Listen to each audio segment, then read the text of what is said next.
Proceeded down the street at a high rate of speed, stopping at this mailbox. The Sheriff's Department arrested 26 people this morning. The kids may not be ready for that, but retailers are. You can now add New York to the list of states that are now allowing same-sex unions. He then put the car in reverse and ran straight into this home. Animal control officers take in more than 75 pets from a home in Greenville. I didn't know what to expect. It's tight. How do you feel? It's okay. He was riding with several people here to the police station when one of them got out. Now the weather's been like a yo-yo. First it was really hot, and then today it wasn't so hot. A search group who spent hours and hours searching for Kaylee Anthony is now suing her mother, Casey. You'll feel it in a second. Oh, I know I will. It's just the guys hanging out here on the set. I kind of dig that. Yeah. Me and you and Charles. Yeah, good to have you. Good to have you. Well, the damage here off of Fuller Mill Road is pretty much widespread. You can see this camper here overturned. It was nearly blown from the back of this house, almost crushing this truck. The people in this neighborhood are still shaken up by this. Blown out windows and damaged garages. It's the scene in subdivisions off of Fuller Mill Road in Trinity. It was raining today, and I threw them on my sweatshirt and came outside and thinking, wow, it was warm outside, and I wouldn't have expected to come home and this happened today. Severe weather winds, they definitely took a toll on these folks. High winds blew off siding from homes. Some vehicles were nearly crushed. A 200-year-old tree came down on Michael and Natasha Bird's shed. Tables, chairs were blown around. Their grill tossed 30 feet away from their home. Luckily, the Birds were not at home at the time, but they knew what was going on. Michael says he was streaming Van's weather coverage online. He kept zooming in and showing the rotation and got down to the streets, and I was like, Fuller Mill, and then I was like, well, that's my house. The storm caused a high amount of damage, $1,500 to the Bird's shed. No injuries were reported, though. Hopefully it's not damaged. In the meantime, the Birds are focusing on cleaning up the damage. Now, people that live in this neighborhood are still trying to assess the damage. As you can see, it is still pretty dark out here. The power crews just showed up, but there's still no word on when the power will be back on. In Trinity, Brandon Jones, Fox 8 News.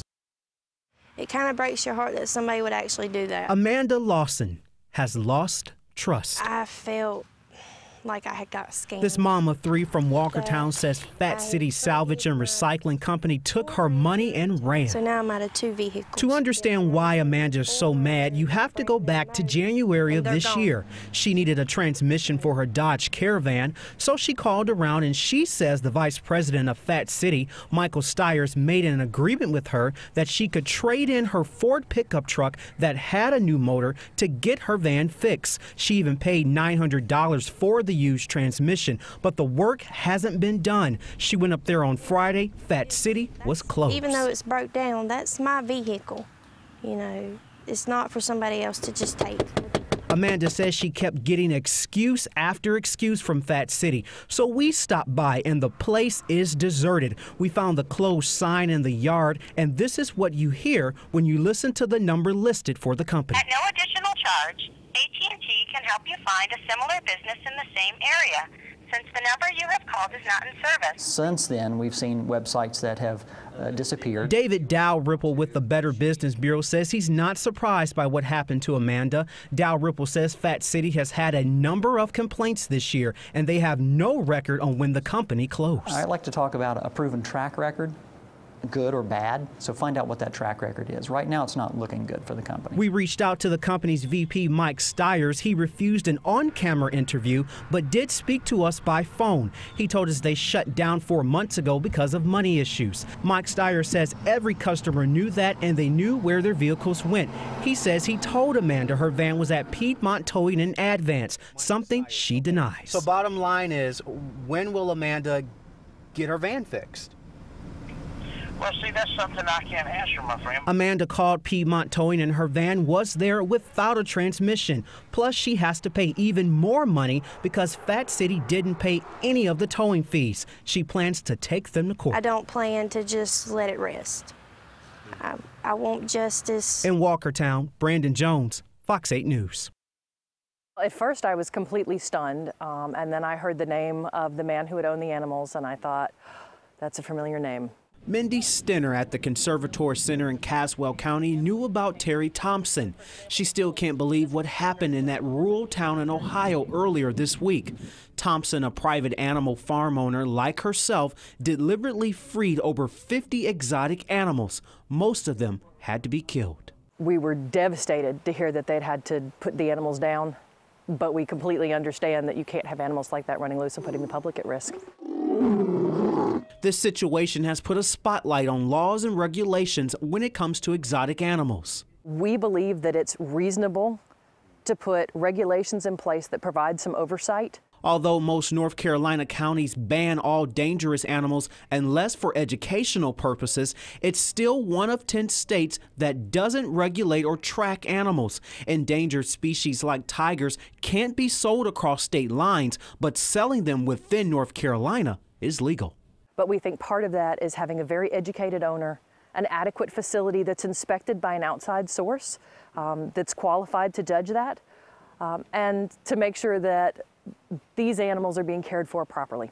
Since the Ohio incident, the center's received several calls about the safety of people living nearby. We'll do everything in our power to make sure that the situation that happened in Ohio will never happen in North Carolina. And here's why. All of the animal cages here at the center have some type of safety system. There's always 2 doors between the dangerous animal and freedom. The center also has a host of volunteers who work around the clock. In Caswell County, Brandon Jones, Fox 8 News. Police say he was riding with several people here to the police station when one of them got out to try to bail her husband out of jail. When she came back to her car, it was gone. We had to put this up in seal so no squirrels or anything get in here. Tanya Roberts and her boyfriend Clyde Austin are uncovering what police say this man left behind. As we were sitting right there watching TV, it was crazy. Burlington police say 40-year-old Jeffrey Farrington, who had been drinking, was in the back seat of Lisa Summers' 1991 Honda Accord when they pulled up in the parking lot of the Burlington police station. Police say when she got out, he hopped in the driver's seat and took off. Police say Farrington drove 4 to 5 miles throughout the city before turning here on Holland Avenue, where he knocked out a street sign, took out a fire hydrant, and even several mailboxes. He then proceeded down the street at a high rate of speed, stopping at this mailbox. Neighbors say he then put the car in reverse and ran straight into this home. The front part was all smashed in, and it was into the brick. Farrington also hit several cars before getting out of the Accord. Investigators say he shot at one of the neighbors who tried to stop him. Farrington was arrested minutes later. Teresa Bryant, who saw everything from her front porch, is breathing a sigh of relief. If he was under the influence, I mean, you don't have no business driving on any given day. And then speeding to that amount, that's ridiculous. As for the damage to Clyde and Tanya's home, we don't know. I don't know how much it's going to be. I figured 5,000 to 6,000 maybe. It's now a constant reminder of something that could have turned out much worse. It was scary. Definitely scary.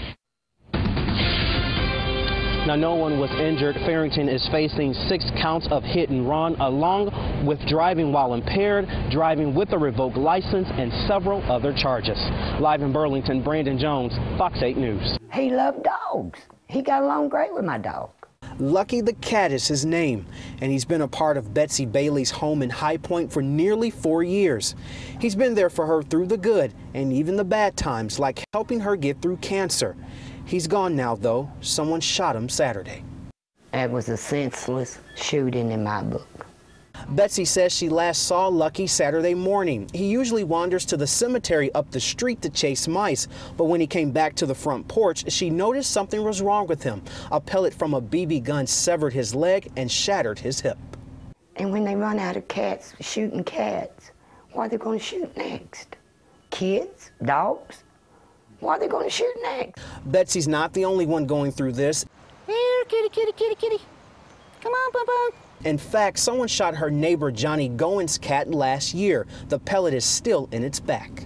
She's okay. She's not in any pain. It's between her spine and her skin, and so if she's going to be, it would heal over. These are just 2 shootings. Both Betsy and Johnny say there have been more within the last year. Some were not reported to the police. It's going to stop one way or the other, I'm going to tell you. In the meantime, though Betsy still has her dog to look after, she's worried what happened to Lucky might happen to him. You can't go around breaking people's hearts. When you shoot somebody's animal, that breaks their heart. Now, shooting an animal with a BB gun is considered a crime, and you can be charged with cruelty to animals. Now, police are asking that if you have any information about these cases, that you give Crime Stoppers a call. Live in High Point, Brandon Jones, Fox 8 News. A new report says there's been more than 25,000 security breaches since November of 2001. That's an average of about 7 per day. Craig Boswell explains why the TSA says those numbers are misleading. Investigators in Johnston County arrested a man and 2 women they say were involved in a scheme where the man paid to have sex with a teenager.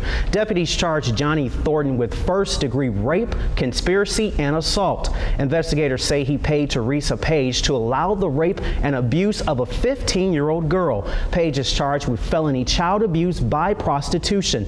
Thornton's daughter-in-law is accused of helping with the assault and is charged with conspiracy. All 3 are in jail. Animal control officers take in more than 75 pets from a home in Greenville. They say they found dozens of dogs tied down without water in the extreme heat. Unfortunately, some of those dogs had to be put down. Pitt County Animal Control visited the home nearly a year ago, and at that time, the person living there had just a third of the number of animals taken in yesterday. Officers say the animals may have come from shelters in different parts of the state. A dangerous heat wave is gripping much of the nation. Temperatures are expected to reach 104 degrees in parts of Texas today. And as Rob Marciano tells us, the southeast will be in the upper 90s with all sorts of heat-related problems. Well, even some of the areas of the country that are not under heat advisories hit record highs yesterday. Newark, New Jersey hit 99 degrees, breaking its previous record of 98 set in 1966. A Moore County man has admitted to killing 8 people inside a Carthage nursing home, but his attorneys say at the time Robert Stewart was under the influence of prescription drugs and alcohol. Now, they say that means he's not legally responsible for his actions. The admission came yesterday during jury selection for Stewart's trial. He pled not guilty to killing 8 people at the Pine Lake Health and Rehabilitation Center in Carthage. A search group who spent hours and hours searching for Kaylee Anthony is now suing her mother, Casey. They say she wasted their time when Casey knew they would never find her. Fox's Elizabeth Alvarez tells us what else the group is claiming in the suit. Casey Anthony is due to get out of jail on Sunday. Helping the homeless, how one woman who's nearly blind is helping others through her creativity and time. Well, one woman in California is making it her mission to make sure the homeless have a bed to sleep on. Here's the thing, she's making them out of plastic. Well, those big rigs rumble down the highway, burning a lot of fuel, and with diesel prices even higher than gas prices, any bit of fuel saved is a huge relief for truckers' wallets. New device called a... All right, well, that's all the time we have for now. Thanks for watching. Access Hollywood starts now.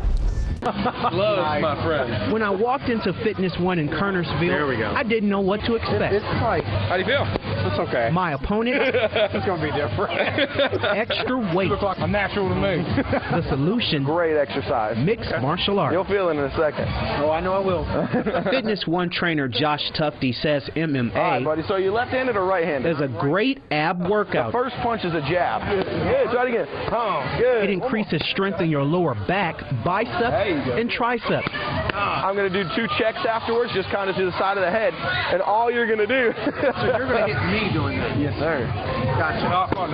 There you go. What's that?